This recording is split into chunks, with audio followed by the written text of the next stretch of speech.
Hola a todos, yo soy Diego, este es mi canal Golgana y el día de hoy les he preparado un video especial un poco diferente porque vamos a hablar acerca de fichajes. Pero aquí no te voy a tirar humo, no te voy a decir a quién va a fichar Alianza, Cristal, la U para el próximo año 2026. Acá lo que yo te voy a explicar es con el objetivo de que tú entiendas las dificultades de este proceso, te voy a explicar todo el ecosistema de los fichajes, el proceso, la metodología, los problemas a los que se enfrentan los equipos, los dirigentes, los directores deportivos. Además vamos a hablar un poco acerca de lo que significa pescar una oportunidad de mercado e incluso vamos a revisar un poco el vocabulario del mundo de los fichajes para que no te dejes sorprender cuando te hablan de acercamiento, de ofrecimiento, de conversaciones, de oferta y de negociación. Así que vamos a ver un poco de todo en este video. Antes de comenzar te voy a pedir que por favor, si es que te gusta este video, déjame un like que me ayuda un montón. Ya pasamos los 1000 seguidores. Por fin. Ha sido trabajo duro y honesto, pero ya pasamos los 1000 seguidores, lo cual era un hito bastante importante para mí, porque este canal pues lo hago con mucho cariño, con mucho empeño. Nada, entonces suscríbete si te gusta este tipo de contenido, si te gusta lo que encuentras acá, y déjame en los comentarios si es que tienes algunas ideas sobre algunos videos que quisieras que yo haga en el futuro.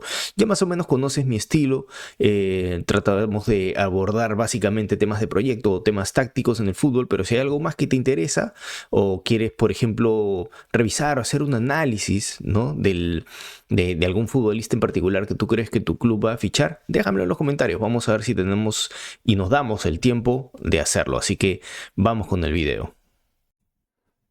Normalmente los equipos están conformados por entre 22 a 25, incluso 30 o 32 jugadores. Esa es la plantilla de jugadores que dispone un entrenador normalmente. Eso quiere decir de que tú tienes jugadores que en teoría son titulares, tienes unos suplentes de ellos y en algunos casos pues más de uno.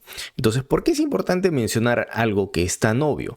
Porque de cara a una siguiente temporada, te vaya bien o te vaya mal, ya sea porque tus jugadores, algunos de ellos no te han rendido o algunos sobresalieron y pueden convertirse en futuras ventas, tienes que pensar en cómo planificar el siguiente año. Y esta planificación nunca, jamás, por ningún motivo, tiene que hacerse al final de la temporada. Esa planificación comienza el día que comienzas esa misma temporada. Es decir, para el año 2016, tú vas a empezar a trabajar tus fichajes desde el 1 de enero. ¿Correcto? Estamos bien hasta ahí. Perfecto. Entonces, ¿cuál es el proceso en primer lugar? Hablemos del proceso, del proceso del mercado de pases. ¿Cómo es que llega un equipo a definir cuál es la necesidad que tiene? En primer lugar comienza con el DT. El rol que tiene el DT en digamos, en este proceso es el de comunicar cuál es tu plan de juego, qué es lo que vas a hacer dentro de la cancha y justificar así cuáles son tus necesidades. En otras palabras, según tu modelo de juego, necesitas, por ejemplo, ¿no? Si tienes dos carrileros o laterales que tienen buen pie para el centro, que son dos aviones que se suman mucho al ataque, pero si no tienes un centrodelantero o interiores que te jueguen bien de cabeza, que sean altos o fuertes, entonces los estás desperdiciando. Ahí tienes la necesidad de contratar de pronto un delantero con estas características, ¿no? Que le agreguen valor al valor que ya traen estos laterales. Es un ejemplo nada más. Entonces, así es como él justifica una necesidad de contratación. El entrenador, ¿qué es lo que no tiene que hacer? No tiene que ir donde el gerente deportivo y decirle, quiero a este jugador. Por supuesto que algunos equipos en el mundo lo pueden hacer. El Manchester City, Real Madrid, de pronto PSG, Bayern Múnich. Pero estamos hablando pues de un ecosistema totalmente diferente. Equipos que compran lo que les da la gana, ¿sí? Número 2. La gerencia deportiva o el gerente deportivo. Hablemos de la gerencia deportiva en general, ¿no? Trabaja de la mano con el área de scouting y lo que hacen ellos, en función a la necesidad que tiene el entrenador, es que generan propuestas. El tercer paso es que entre el DT y la gerencia deportiva, incluyendo el área de scouting, hacen un shortlist o una lista más reducida de esos jugadores que ellos consideran que son un buen prospecto para cubrir las necesidades que tiene el entrenador desde un punto de vista táctico. Y el cuarto punto ya es la negociación, donde entra directamente el gerente deportivo. Cuando evalúan a estos jugadores que tienen en su shortlist, básicamente están evaluando tres cosas. En primer lugar, el rendimiento técnico-táctico del jugador. Ya vamos a hablar más a detalle adelante. En segundo lugar, el factor económico, el contrato, ¿no? ¿Es factible que compren a ese jugador? ¿Se encuentra en condición de jugador libre? ¿Hay que negociar? ¿Es un préstamo? Etcétera. Y en tercer lugar, factores personales. Aquí estamos hablando de varios temas, como por ejemplo, entramos a tocar el tema de la familia del jugador, la conducta del jugador, el físico del jugador, ¿no? Ellos lo que tienen que entender es cuál es la motivación de este jugador, básicamente, para ir a este equipo de fútbol. Tiene que ver temas de, por ejemplo, cómo es su gestión de ego, cómo es su conducta grupal dentro de un grupo, ¿no? Y si es que lleva una vida sana. Básicamente esos son algunos de los factores personales más importantes que evalúan en esta primera parte llamada, que te estoy explicando yo, que es el proceso. Así es como se da el proceso. Ahora vamos a hablar acerca de la metodología. ¿Cuál es la metodología que debe seguir un equipo para, digamos, sacar adelante este proceso? Pues hay muchas, pero algunas resultan mucho más efectivas que otras. Y lo que yo te puedo decir de un inicio es que mientras más personas intervienen en ese proceso de scouting y de análisis previo a cualquier negociación, reduces mucho más tus probabilidades de fracasar. Así que, en primer lugar, hablemos del scouting y la gerencia deportiva. Ellos van a ir armando, el equipo como tal, unas listas de prospectos. Entonces, básicamente, hay muchas maneras de hacerlo, pero una de las maneras más populares, por lo menos en el fútbol europeo o en equipos que tienen estructuras sobresalientes, es que tienen un equipo de scouts que van armando, digamos, ¿no?, en su liga local, equipos por cada fecha de los mejores jugadores de todos los equipos o por mes. Entonces van armando informes semana a semana o de manera mensual y luego van viendo cuáles de esos jugadores mantuvieron regularidad o sostuvieron ese alto nivel y los van seleccionando, van viendo quiénes son esos jugadores que continuamente van sobresaliendo en su equipo. Y luego incluyen ahí el rendimiento en métricas específicas. Recuerdan que les mencioné, por ejemplo, jugadores que sean buenos en el cabezazo, que no pierdan pelotas en el segundo tercio, que ganen duelos aéreos en defensa, etc. Entonces, este es un factor también.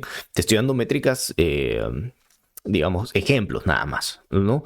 Este es otro factor que incluyen. Entonces, cada una de estas personas que trabajan en este equipo de scouting, por ejemplo, ¿no?, incluyen a 2-5 personas por posición en el equipo, de acuerdo a la formación que utiliza el entrenador de una liga local, y otros se encargarán de buscar 2 o 3 por posición de ligas internacionales, ¿sí?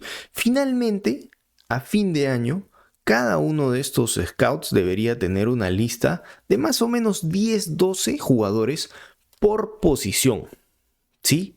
10 o 12 jugadores por cada posición. Entonces estamos hablando de aproximadamente unos entre 100 y 120 jugadores que van a estar en estos informes, que van a llegar a esa base de datos de jugadores contratables a los que el equipo ya les va dando un seguimiento con mucha anticipación. Y luego toca ordenar. Los empiezas a ordenar y los catalogas, por ejemplo, de la A a la E, ¿no? Donde un jugador A es, por ejemplo, un jugador que, si hay algún acercamiento o hay algún ofrecimiento, se contrata de manera inmediata. Un jugador B sería un jugador interesante, un jugador C sería un jugador a quien hay que darle un poco más de seguimiento, un jugador D sería alguien prácticamente a descartar y un jugador E, digamos que es alguien que debería dedicarse a estudiar otra cosa, ¿sí? Entonces, básicamente, esta es la metodología o una de las metodologías más exitosas que siguen algunos de los equipos de fútbol europeos, como por ejemplo el Sevilla, ¿no? El Sevilla o el Arsenal, por ejemplo, ¿no? Que el Sevilla, por ejemplo, es un equipo que siempre supo vender a los jugadores y estos jugadores nunca rindieron más en otros equipos. Eso quiere decir que supieron venderlos en el momento exacto, cuando estaban en el pico de sus capacidades, y al mismo tiempo compraban jugadores que de pronto eran desechados por otros clubes, pero ellos sabían entender las motivaciones de estos jugadores, analizaban mucho entre muchas personas y llegaban a la conclusión de si es que ellos iban a poder o no manejar esos factores que desestabilizaron al jugador y le impidieron tener un alto performance, y pues corregirlo. Entonces esa es la parte de la metodología. Así es como deberían ir encontrando a estos jugadores. Entonces tú te preguntarás, bueno, Diego, de todo lo que me has contado, entonces, ¿cuál es el problema? ¿Por qué mi equipo no trae buenos fichajes? Yo te voy a explicar algunos de los problemas más comunes a la hora de fichar jugadores. En primer lugar, creo yo que hay un mal diagnóstico. O sea, cuando se contrata mal a un jugador, por supuesto, ¿no? Cuando no resulta. Recuerda que siempre hay un margen de error. Hay un margen de error oculto, y ningún fichaje va a ser pues una compra que te va a dar resultados seguros. Entonces lo primero es un mal diagnóstico, que un director, que un entrenador en todo caso identifique necesidades que no son las más urgentes o no son las más puntuales, o que lo diagnostique mal justamente. Entonces van a comprar jugadores que realmente no necesita, y eso lo hemos visto mucho en la liga peruana y sobre todo en los mercados de invierno a medio año, ¿sí? En segundo lugar, creo yo que es el mal análisis de los factores personales. Ya hablamos, ¿no? Que tiene que evaluarse la familia, la conducta, el físico. Yo recuerdo casos de jugadores, por ejemplo, fue a Arruabarrena, si no me equivoco, ¿no? Quien fue a jugar al Villarreal y no duró ni 6 meses y jugó súper mal. ¿Por qué? Finalmente fue porque su esposa nunca se adaptó a la ciudad. Es decir, pasan una serie de cosas que un buen gerente deportivo tiene que saber leer, tiene que compenetrarse en el mundo del jugador para identificar esos potenciales riesgos y hacer todo lo que esté a sus manos para controlarlo. ¿Sí? Pero normalmente yo veo mucho de esto, ¿no? Muy mal análisis de factores personales, ¿no? Jugadores que, por ejemplo, tienen una vida poco sana, pero el entrenador, que cree ser de pronto a veces más papá que entrenador, sabe de esto y lo permite, y considera que lo va a poder cambiar, ¿no? Es más o menos así como la enamorada, el enamorado, ¿no? Que se mete con la persona equivocada y piensa que no, esta vez sí va a cambiar por mí. Más o menos lo mismo. Luego, otro problema, y creo yo que este es de los más evidentes, tiene que ver con la filtración de información en medios. Un buen equipo, una buena gerencia deportiva, mejor dicho, ¿no? Y todo su equipo están tan compenetrados, deberían estar tan compenetrados con su trabajo, que debería de haber ciertos códigos para que no se filtre esta información. Hay equipos incluso que cuando se filtra la información a través de los representantes, de los cuales ya voy a hablar, ¿no? Cancelan el proceso, ¿no? Porque esto lo que hace es encarecer o inflar el valor del jugador y darle mucho más margen de maniobra al representante y al jugador, y quitarle ese margen de maniobra al club. Entonces el mismo club muchas veces, cuántas veces hemos visto, ¿no? Que va soltando información no sé, pues influencers, periodistas, etcétera, y finalmente termina complicando ese proceso, ¿no? El mismo club. Así que, bueno, y yo no estoy en contra de los primisieros o los que, no sé, reporteros, gente que digamos, vive de eso, ¿no? El problema está en quién dentro del club suelta esa información, claramente, ¿no? Luego, el problema de los representantes. Para mí, muchos de ellos son un cáncer. ¿Cuántas veces hemos visto, ¿no? Que de pronto aparece alguien en televisión, en algún canal de YouTube, de lo que fuese, de Twitch, qué sé yo, y te dice, he hablado con el por ponerte cualquier ejemplo, ¿no? Alianza Lima está interesado en tal jugador. Hace poco escuché un jugador de la liga chilena, un paraguayo, ¿no? Y todo el mundo empezó a rebotar la noticia, pero los que no escucharon por completo qué fue lo que dijo este periodista, básicamente el representante del jugador lo llamó a él para decirle, oye, por si acaso hay interés de Alianza, pero ¿qué habrá pasado detrás de eso?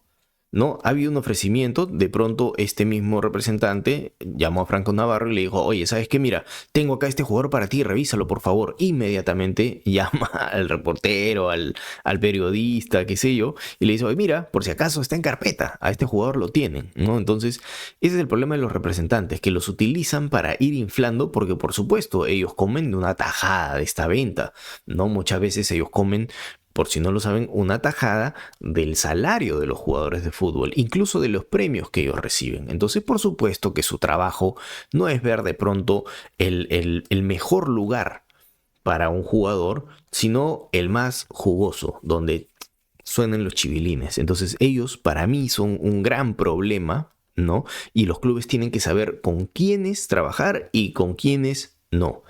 Y por último, otro problema que yo encuentro de manera muy recurrente, ¿no? Es que no buscan otros mercados menos inflados. Siempre se van, no tengo nada en contra de los argentinos, pero siempre se van a buscar gente a Argentina. Y si ustedes ven fútbol argentino, sabrán muy bien que el torneo está muy venido a menos, muy venido a menos. Los partidos no son lo que eran antes, están muy lejos de ligas, por ejemplo, como la brasilera, sin ir tan lejos. Y yo creo que sobran equipos y falta talento en muchos casos, ¿no? Mucha patada, mucha intensidad tal vez, pero poco fútbol. Entonces, claro, son creo que 30 equipos los que hay hoy en día en Argentina. Yo tranquilamente me desharía de unos 12 que no juegan a nada, lo que hace menos atractiva la liga, porque la gente que va a hacer scouting en Argentina, por ejemplo, ¿a qué equipos van a ver? A los 4 o 6 más grandes y los demás nadie los ve. Pero por eso justamente decía de que deben de buscar otros mercados que son menos inflados, porque un jugador a veces por ser argentino ya tiene otro precio distinto. ¿Recuerdan ustedes las gestiones que hacía en la Universidad de San Martín Álvaro Barco? Si bien le falló con muchos jugadores, se trajo jugadores muy muy buenos de mercados africanos, etcétera.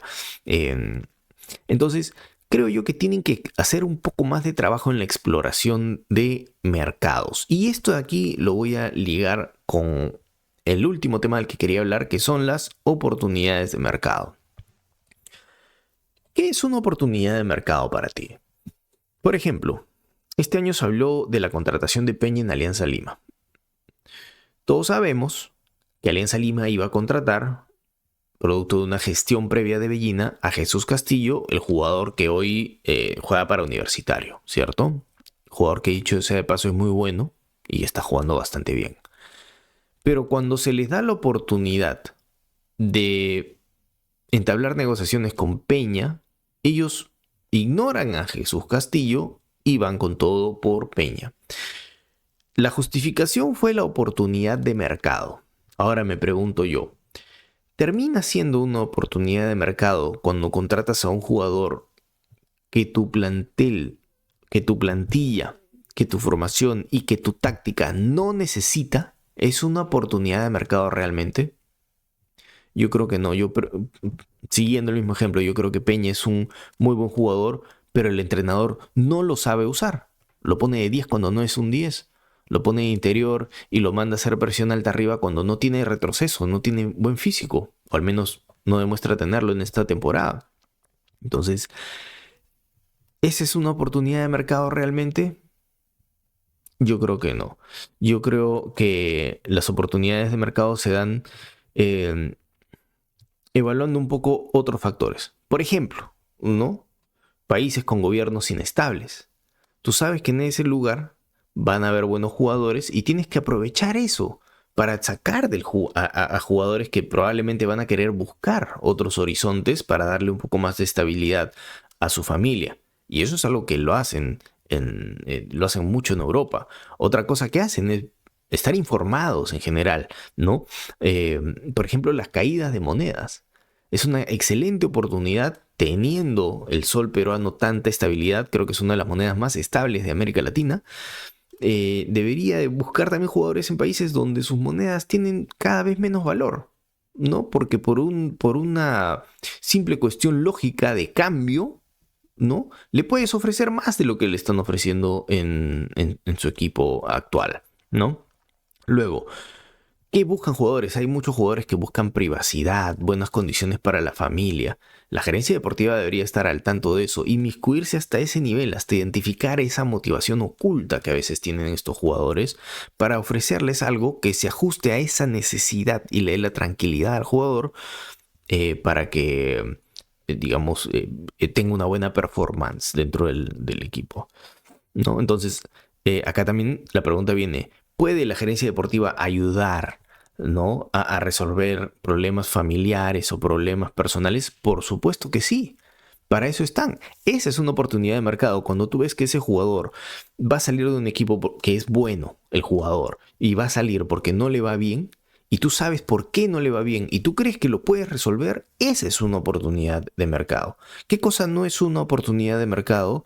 Cuando un representante quiere colocarte un jugador y tu sistema de juego no lo necesita. Eso no es una oportunidad de mercado. Comprar packs de jugadores. Eso no es una oportunidad de mercado. ¿Cómo llegó, por ejemplo, Benavente a Cristal? Me hace pensar que hay un tema de representantes que te lleva a un jugador que tú querías y te obliga a comprar otro que no querías, pero bueno. Lo que pasó con Alianza Lima, ¿no? Ese paquetazo de Ascuez, Layena Gómez y Yandesa, ¿no? Tremendo paquete, hasta acá huele. Así que eso es una oportunidad de mercado y también te he explicado lo que no es, para que no te confundas. Y hablemos un poquito del vocabulario, porque prácticamente me siento obligado a hablar de esto para hacer algunas diferencias, ¿sí? Cuando te hablan de un acercamiento con un jugador, no significa nada. ¿Ok? Cuando te digan hay un acercamiento con el jugador, esto no significa absolutamente nada. Puede ser que alguno de los scouts haya llamado a un representante para preguntar precio, cuando termine el contrato, si hay alguna cláusula, etc. O puede ser que el mismo representante le ha dicho a un gerente deportivo, oye, mira, por si acaso tengo este jugador, ¿ah? O han mandado a otro jugador a preguntar algo.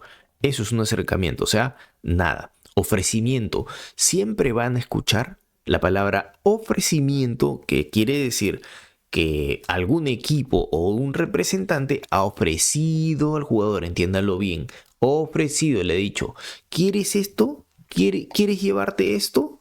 ¿No? Básicamente, ¿no? Y el club puede decir, ah, bueno, ya déjame pensarlo. No, dame el currículum del jugador, lo voy a revisar. O no pasa nada, tal vez, ¿no? No significa nada, pero lo hacen ver como si hubiese ya una negociación de por medio. Utilizan mal la palabra ofrecimiento.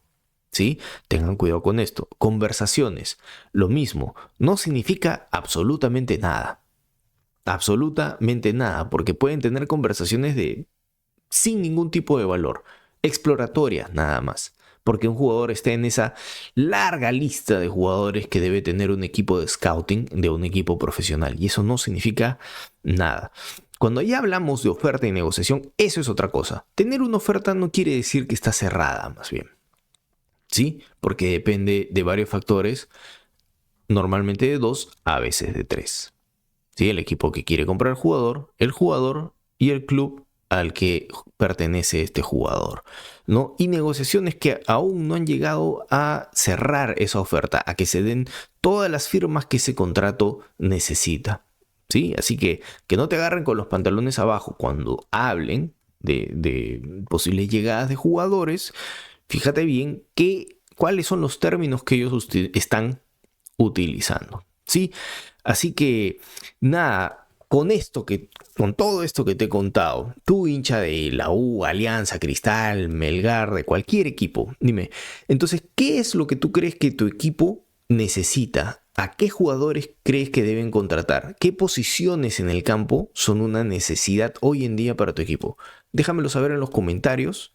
Y dame también algunas ideas. Si es que quieres hablar de algo en particular, algún jugador, podemos hacerle algún seguimiento, algún análisis de su rendimiento y armamos un video bien chévere, o tal vez en un live empezamos a ver algunos jugadores que están sonando en este mercado de pases que se viene. Así que nada, ya sabes, déjame tu like, comparte este video si te gusta, suscríbete al canal si te gusta y nos vemos pronto. Chao.